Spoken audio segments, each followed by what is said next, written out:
26 ಅಂತ ಡೆಮಿನಾರ್ 2026 ಅಂದರೆ ಇದು 11ನೇ ಎಡಿಷನ್ ಡೆಮಿನಾರ್ ಇದು 2 ವರ್ಷಕ್ಕೆ ಒಂದು ಸರ್ತಿ ಮಾಡೋ ಅಂಥ ಕಾರ್ಯಕ್ರಮ. ಇಂಡಿಯನ್ ಕಾಂಕ್ರೀಟ್ ಇನ್ಸ್ಟಿಟ್ಯೂಟ್ ಬ್ಯಾಂಗ್ಳೂರು ಸಂಸ್ಥೆಯಿಂದ ಇದು ಫ್ಲ್ಯಾಗ್ಶಿಪ್ ಇವೆಂಟು. ಇದು ಮಾಡೋ ಉದ್ದೇಶ ಏನಂದರೆ, ಈಗ ಪ್ರತಿ ವರ್ಷ ಪ್ರತಿ ತಿಂಗಳಲ್ಲಿ ನಮಗೆ ಹೊಸ ಟೆಕ್ನಾಲಜಿ ಇಡೀ ವಿಶ್ವದಲ್ಲೇ ಎಲ್ಲ ಡೆವಲಪ್ ಆಗ್ತಾ ಇರುತ್ತೆ. ಆ ಟೆಕ್ನಾಲಜಿಗಳು, ಆ ಬೆಸ್ಟ್ ಪ್ರಾಕ್ಟೀಸಸ್ಸು ನಮ್ಮ ದೇಶಕ್ಕೆ ಬರಬೇಕು, ನಮ್ಮ ಸಮಾಜಕ್ಕೂ ಹೆಲ್ಪ್ ಆಗಬೇಕು ಅಂತ ಒಂದು ದೃಷ್ಟಿಯಲ್ಲಿ ನಾವು ಇಂಜಿನಿಯರಿಂಗ್ ಫ್ರೆಟರ್ನಿಟಿಗೆ ಮಾತ್ರ ಅಲ್ಲ, all categories of stake holders, government engineers ಆಗಿರ್ಬೋದು, ಪ್ರೈವೇಟ್ ಇಂಜಿನಿಯರ್ಸ್ ಆಗಿರ್ಬೋದು, ನಮ್ಮ ಅಕಾಡೆಮಿಷಿಯನ್ಸು, ರಿಸರ್ಚರ್ಸು, ಸ್ಟೂಡೆಂಟ್ಸು, ಮೋಸ್ಟ್ ಇಂಪಾರ್ಟೆಂಟ್ಲಿ ಇದರಲ್ಲಿ ಇರೋಂಥ ಕನ್ಸ್ಟ್ರಕ್ಷನ್ ಕಂಪನೀಸು, ಕಾಂಟ್ರಾಕ್ಟರ್ಸು, ಆಮೇಲೆ ಸ್ಕಿಲ್ ಎನ್ಹಾನ್ಸ್ಮೆಂಟು, ಇದು ಎಲ್ಲದಕ್ಕೆ ಹೋಲಿಸ್ಟಿಕ್ಕಾಗಿ ಅಡ್ರೆಸ್ ಮಾಡಿ ನಾವಿಲ್ಲಿ ಯಾವುದು ಹೊಸ ಟೆಕ್ನಾಲಜಿ ವರ್ಲ್ಡಲ್ಲಿ, ಉದಾಹರಣೆಗೆ ಇಲ್ಲಿಂದ ಫಾರಿನ್ ಸ್ಪೀಕರ್ಸು ಬರ್ತಾಯಿದ್ದಾರೆ.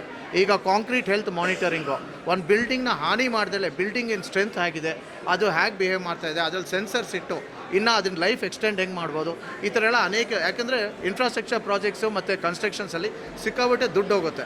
ಆ ದುಡ್ಡು ಸರಿಯಾಗಿ ಅದನ್ನು ಲೈಫ್ ಸ್ಪ್ಯಾನ್ ಆಗಬೇಕು. ಒಂದು ಬಿಲ್ಡಿಂಗ್ 20-30 ವರ್ಷ ಅಲ್ಲ, 80 ವರ್ಷ ಆಗಬೇಕು. ಇದೆಲ್ಲ ಹೇಗಾಗುತ್ತೆ ಅಂದರೆ, ನಾಲೆಜ್ ಡಿಸ್ಕ್ರಿಮಿನೇಷನ್ ಪ್ರಾಪರ್ ಆಗಿತ್ತು, ಒಳ್ಳೆ ಮೆಥಡ್ಸು, ಸಿಸ್ಟಮ್ಸು, ಮೆಟೀರಿಯಲ್ಸು ಅದಿದ್ದರೆ ಆಗುತ್ತೆ. ಅದಕ್ಕೆ ಥೀಮು ಕಾಮೆಟ್ ಅಂತ ಇರ್ತೀವಿ. ಕಾಮೆಟ್ ಅಂದರೆ construction materials, equipment, technology and systems. ಇವೆಲ್ಲ ಈ 2 ದಿವಸದ ಡೆಮಿನಾರಲ್ಲಿ ಡಿಸ್ಕಸ್ ಮಾಡಿ ಎಕ್ಸ್ಪರ್ಟ್ಸ್ ಜೊತೆ we will disseminate knowledge and also enhance B2B and B2C collaborations. Thank you. ನನ್ನ ಹೆಸರು HR ಗಿರೀಶ್ ಅಂತ. I am the chairman of Indian Concrete Institute, Bangalore ಸಂಸ್ಥೆ. Thank you.